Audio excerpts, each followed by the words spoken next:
So, welcome to More Than Sunday, the podcast that aims to help you on your journey of discipleship, not just on Sundays, but on every other day of the week as well. You're listening to episode 9 with me, Eve Powers, and Hannah Malcolm. Hello. We hope you've been enjoying joining us on our year of discipleship so far. Which theme has resonated most with you?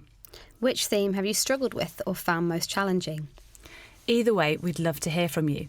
You can email us your thoughts at morethansunday@manchester.anglican.org, or tweet using the hashtag MoreThanSunday, or join our Facebook discipleship group and start your own conversation.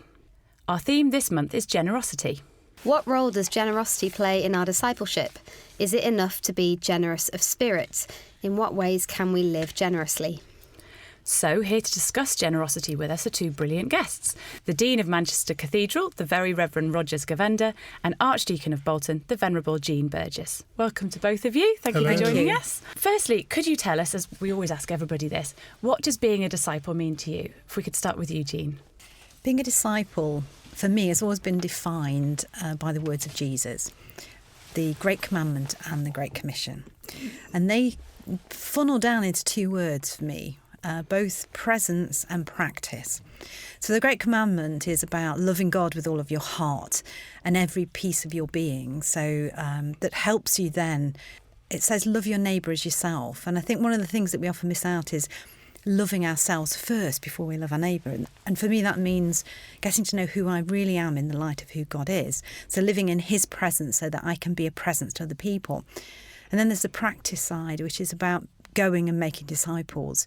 And I've always felt that it's not enough to be just present as a Christian, but actually you have to practice your Christian faith, which means following Jesus, telling other people about who he is, and then enabling them, introducing them to him, so that they can also then know his presence and then practice their faith in a real and live way. So that's what being a disciple means for me. That's fantastic, thank you. And Rogers, what about you? That's very helpful, Jane. Somebody once said that you will never grow if you think you know everything. So I think for me, being a disciple is obviously to be a follower of Jesus and to learn what it means to be a lifelong learner about Jesus and about the way of life that he calls each and every one of us to. So for me, it's about learning something new about God, about Christ, about the kingdom, about what God expects of us on an everyday basis. That plainly and simply is what it means for me to be a disciple. So our theme that we're talking about today is generosity. And I'm curious to hear from both of you the ways that generosity has shaped your discipleship. What does it mean to be a disciple who is generous? Is there a link between the two? If we come to Rogers first this time. Yes, thank you. Generosity, I think, is a very important theme for us in our faith. It obviously begins with God's generosity to us in giving Jesus to us and for us, God's sacrifice in allowing Jesus to die on the cross for our sakes. So I think generosity always begins with God, simply because God is who God is, and God is a God of abundance. And that abundance of God, of God's love in the first instance, and of all of God's gifts of grace and mercy and kindness and goodness is what oozes into the world. Some would call that the great energy of God. And then, of course, if we are to be learning about the ways of Christ, it is about learning to live as God lives and as God is, rather, which means to be generous with ourselves, to be generous in the words of the regular stewardship campaigns, being generous with our time, with our experiences or talents, and being generous with our money. I've been a parish priest and now a dean of a cathedral for a number of years, and I can honestly say that most of the churches that I've worked in have been struggling poor churches, and had it not been for the generosity of my parishioners, as well as well-wishers and supporters in the community, we would not really be able to do God's work. So the gospel and sharing the good news, building the church, building the kingdom is very dependent on the generosity, firstly of the disciples of Christ in the church. And I find that when people take their discipleship seriously, then they're willing to empty their pockets a bit more sacrificially. And that's been my experience as a parish priest over almost, 3.5 decades virtually. I think generosity is quite a counter-cultural thing. I think we live in a society that is very I-centric, and I think that generosity is very much about the common good.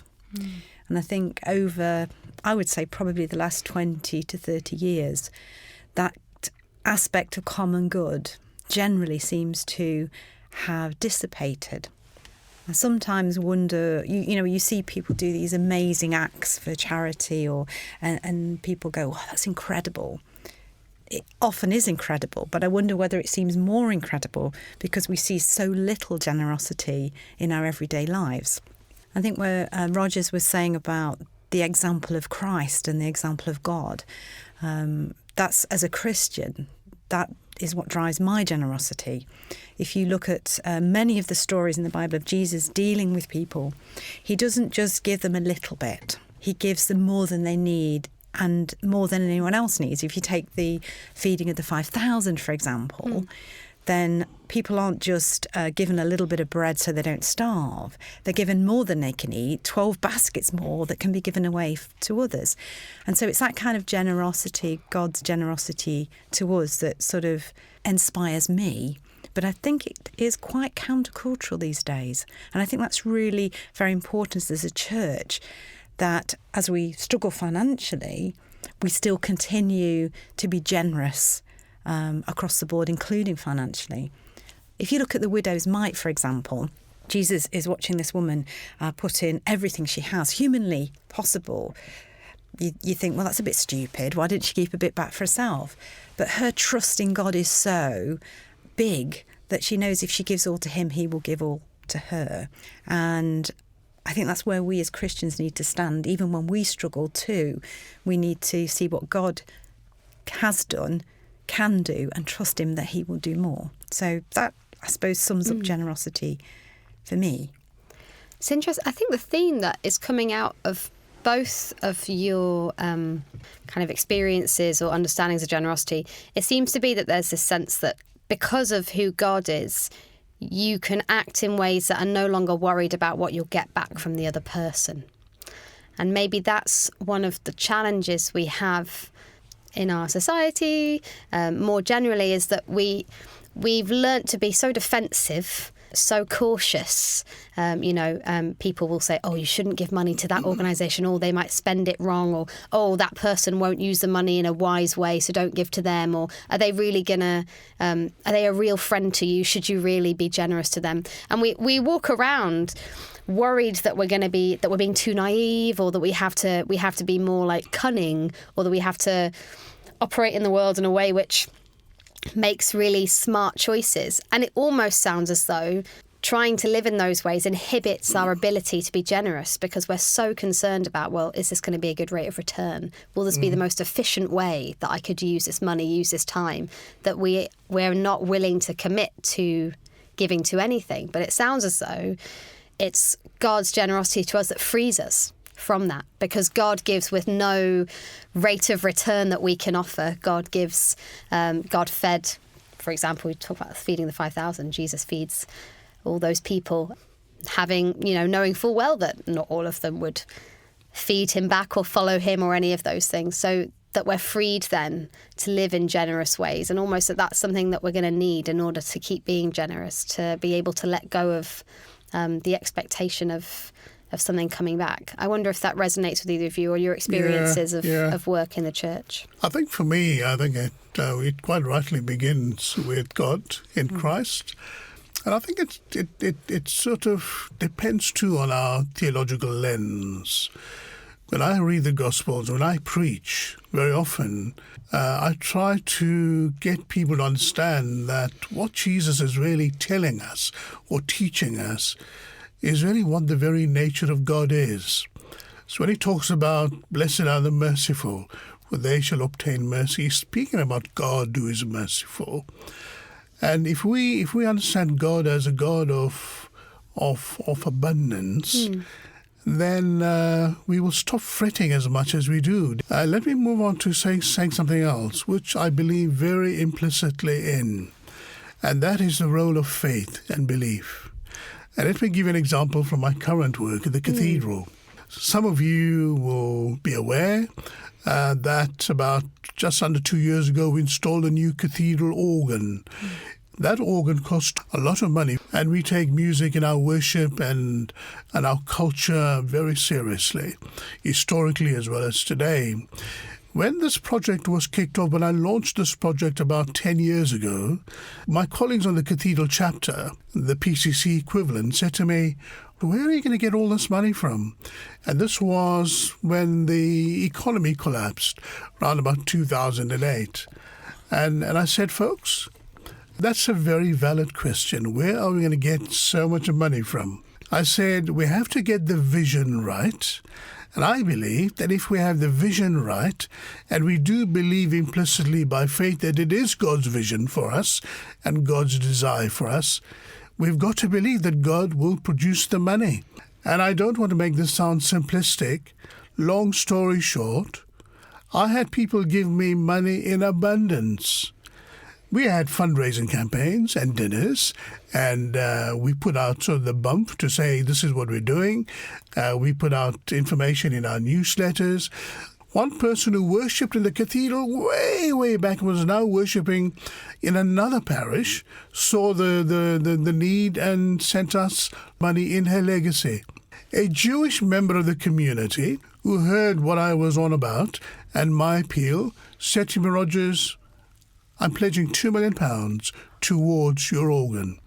One person who came to one of our fundraising dinners, not a member of the congregation at all, but a supporter of the cathedral, whom I went to visit following a fundraising dinner, I was sitting in a lounge with her husband, and she said to me, well, Mr. Dean, how much would you like?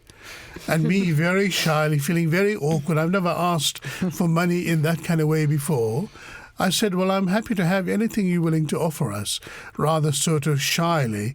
And she said to me, if I offer you £100,000, is that all right? I kid you not, I nearly fell off my chair.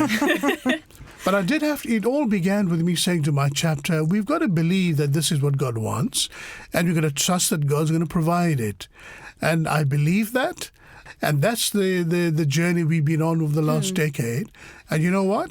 God produced the gifts and the abilities and the personnel and the people. It wasn't just money. Yeah. It was people giving of their time voluntarily to work with me and colleagues to design this organ, to sit on committees and permission-giving bodies and all of that. So generosity is about money, but about people's time, about sharing their experiences.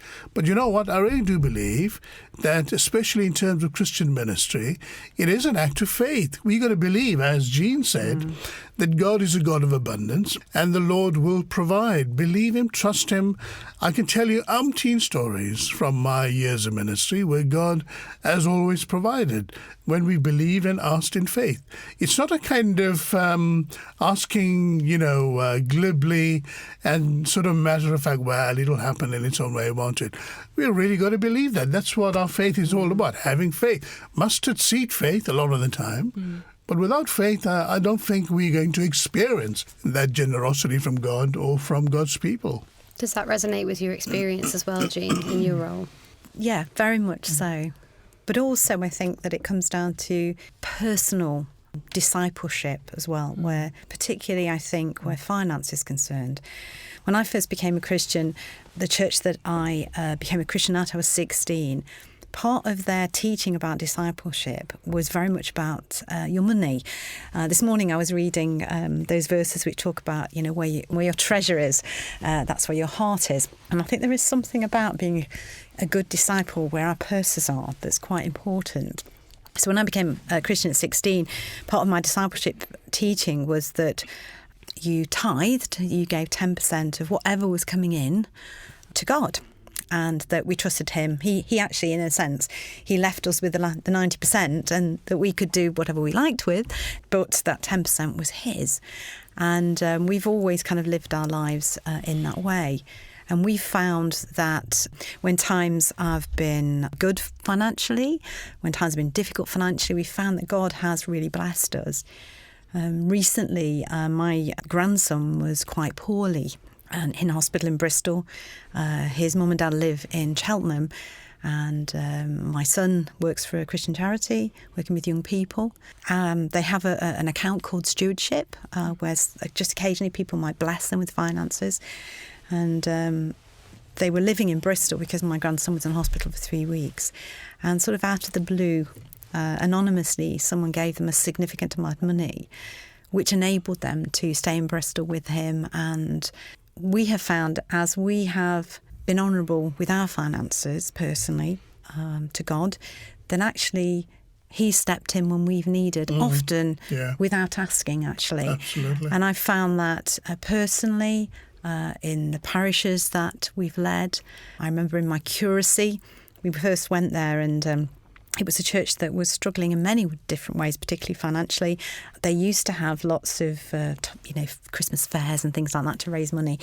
It's never been my particular bag, if you like. And so I spent a lot of time trying to persuade them that those Christmas fairs should be family fun days where we bless the community.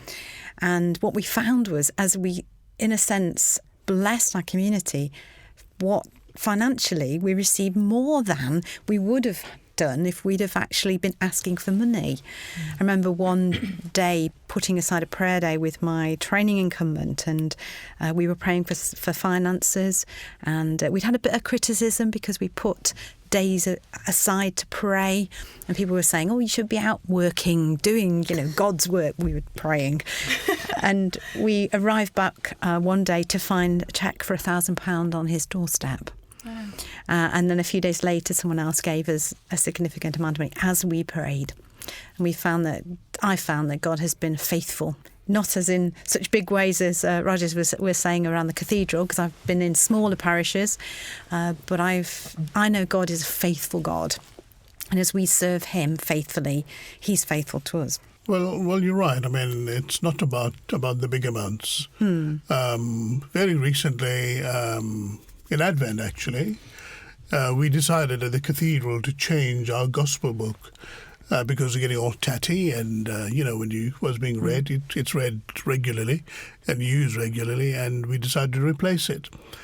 But what I did was, before we used the book on that particular Sunday, I think it was Advent Sunday, I said a few words at the beginning of the service. I stood in the front, I held up the gospel book, and I explained what we were doing today. And I was going to say a short prayer of blessing over this new gospel book that we use in the procession, and explain all of that, and proceeded to hold the book up, and we prayed over this book and blessed it in God's name. And off it went onto the altar, where it normally is placed. And at the end of the service, a member of my congregation came to him and said to me, Roger, that was really lovely that you blessed the new gospel book. How much was it? I'll just tell me how much it cost, and I'll gladly pay for it. I never asked him. Never asked anybody for money. All we did was bless the book and explain the significance of the book and why we were getting a new book and so on. And he spontaneously said, I'll pay for it. And that it wasn't going to cost hundreds of pounds. But here was somebody who was responding to something liturgical, something in the service. And I was obviously very grateful. Every sort of pound makes a big difference. Let me go on to say something else about generosity. And again, it's from parish experience, cathedral experience, and personal experience, and so on. I also don't think we must expect people to be generous unless we share with them some of the needs. So, like I said earlier on, we believed that it was right to replace our organ. We put the story out there. We put the narrative out there. So things like fundraising is not a bad thing. It's a good thing because we're letting people know what the needs are. The second thing I would want to say, clergy are not good at it. I'm not very good at it at all. But sometimes we have to ask. Because we give people permission. Sometimes people just need a little bit of encouragement, and people will respond. And I found that, and I'm sure you found that, Jean, that people will respond when you say, here's a particular need, and it's going to cost so much. I did that many years ago in my first parish. We did, every good Anglican ought to have a prayer book. The prayer book, in whatever form it is, helps us in our worship, in our sort of spirituality and so on. And I went to this first parish, no prayer books, no money, 20 pensioners in my congregation. And I thought it'd be a good idea to have some Anglican prayer books and some hymn books. And to the end of one of my services in my first few months, then I said, folks, it'd be really good to have some new prayer books. We really are struggling with our liturgy and so on. At the end of the service, somebody said to me, Rogers, shaking hands with everybody, said to me, Rogers, you know what? I don't usually carry my checkbook to church. How much are the prayer books? He said, well, yeah, it is. And I made the need known, and he responded. And I think we sometimes need to give people permission, if you like, to be generous. And there's something there about admitting our vulnerability, isn't there, as well? That we're actually afraid to ask because we don't want people to know that we rely on help for other people. But part of being in the body of Christ is that we have to be willing to be the one that receives, not just gives. Indeed. And when we open ourselves up to receive, we give other people an opportunity to honour that, to give to us and to practice their spiritual gifts too, which I think can be something that's hard because we want to be the one that is the giver, or that, we all of us want to be the one that doesn't really need as much help, that we can help others. But to receive as well is part of what we can give to our communities, to be willing to receive, whether it's hospitality, whether it's money, whether it's people's time, whether it's their prayers and support, to be willing to receive that, to be vulnerable, I think is really important in this. So there's a sort of theme emerging here about the need to help people find opportunities to practice generosity.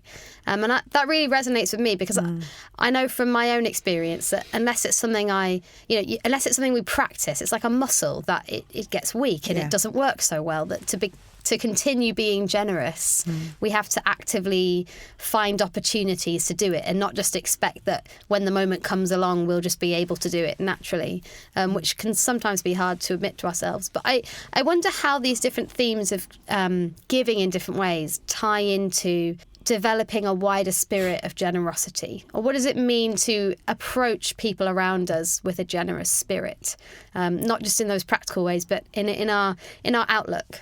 I mean, I think just even the way that I suppose it goes back to practice and presence, doesn't it, as well?